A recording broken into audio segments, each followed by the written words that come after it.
The Australian 10-cent coin is one of the most fascinating pieces of modern currency in the Southern Hemisphere because it combines history, artistry, culture, economics, and national identity into a single small disc of metal that passes through the hands of millions of people every single day. Yet behind this humble coin lies a story that stretches across centuries, from the earliest days of British colonization of Australia through the Federation of the Australian States in 1901 and, finally, into the great transformation of the mid-20th century, when the country moved away from the old system of pounds, shillings, and pence and embraced the decimal system, a reform that forever changed the nation's currency and gave birth to the 10-cent coin we know today. To understand the Australian 10-cent coin, you must first travel back to the origins of Australian money itself in the late 18th century, when the British established a penal colony in New South Wales in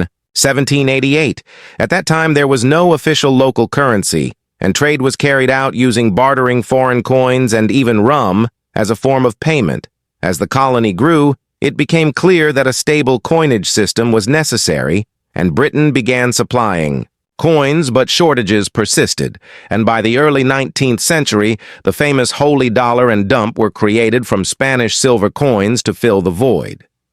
This improvisation was the first true Australian currency, and it laid the foundation for a national monetary identity that would eventually evolve into the 10-cent coin. As Australia progressed into the 19th century, gold discoveries in the 1850s transformed the economy, and gold sovereigns and half-sovereigns circulated widely. But all of this money was based on the British pound system, which divided currency into pounds, shillings, and pence, a confusing and cumbersome system for ordinary Australians by the time of Federation in 1901, when the colonies joined to become the Commonwealth of Australia. The question of currency reform was already on the horizon, yet it would take more than 6 decades before decimalization would finally arrive. And when it did, the 10-cent coin was born. The year 1966 was a turning point in Australian history. It was the year the nation officially abandoned the old imperial system and introduced decimal currency under the new system. The Australian dollar replaced the pound, with $1 equal to 100 cents. The 10-cent coin replaced the old shilling, and because of this connection, it carried not just monetary value, but also symbolic continuity, linking the past with the future. The coin was struck from copper-nickel, giving it a bright, silvery appearance, and measuring 60 millimeters in diameter, weighing 5.65 grams. It was designed to be practical, durable, and instantly recognizable in circulation. But the most striking feature of the Australian 10-cent coin is its design on the obverse side. You find the portrait of Queen Elizabeth II.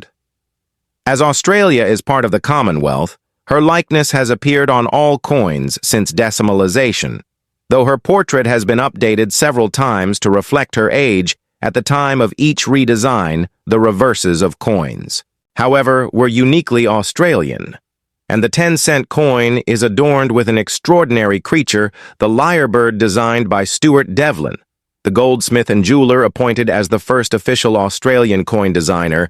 In 1963, the lyrebird was chosen because of its distinctive tail feathers that resemble the shape of a lyre. An ancient musical instrument, Devlin's depiction captures the elegance and complexity of this bird that is found in the forests of southeastern Australia. The lyrebird itself is an icon of Australian wildlife, famous for its incredible ability to mimic sounds, from chainsaws to camera shutters to the calls of other birds. The decision to place this bird on the 10-cent coin was more than decorative. It was a statement about Australia's unique environment, its deep connection to nature, and its determination to project a national identity distinct from Britain and other former colonial powers. Devlin's design has endured for decades, becoming one of the most recognizable images on Australian currency. Over the years, the Australian 10-cent coin has seen very little change compared to other denominations. Its size, metal content, and reverse design have remained largely consistent since 1966, but the obverse portraits of Queen Elizabeth II have evolved. There was the youthful effigy by Arnold Machine, introduced at decimalization, followed by Raphael Maklouf's more mature portrait in 1985, then Ian Rank Broadley's design in 1999, which depicted the Queen with greater realism, and finally Jody Clark's portrait introduced in 2019, which shows her wearing the royal diamond diadem. Each of these portraits not only reflects the passage of time in the Queen's reign, but also anchors the coin. In its place within the Commonwealth tradition, collectors of Australian coins prize the 10-cent denomination.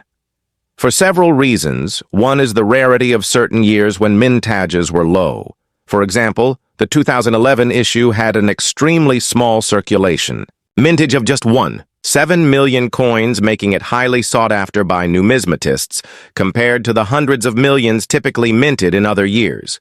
In addition, proof issues, special releases, and error coins with misstrikes or double stamping also attract collector interest.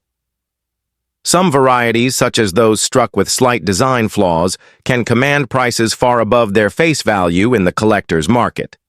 Beyond rarity, the 10-cent coin tells a deeper story of Australia's journey in the late 20th and early 21st centuries. During the 1960s, when decimalization occurred, Australia was asserting itself as a modern independent nation, balancing its historic ties to Britain with its new place in the Asia-Pacific region.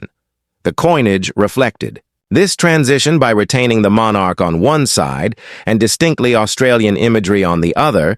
The 10-cent coin thus became a pocket-sized ambassador of national identity, reinforcing every day to millions of citizens the idea that Australia was unique, resilient, and forward-looking.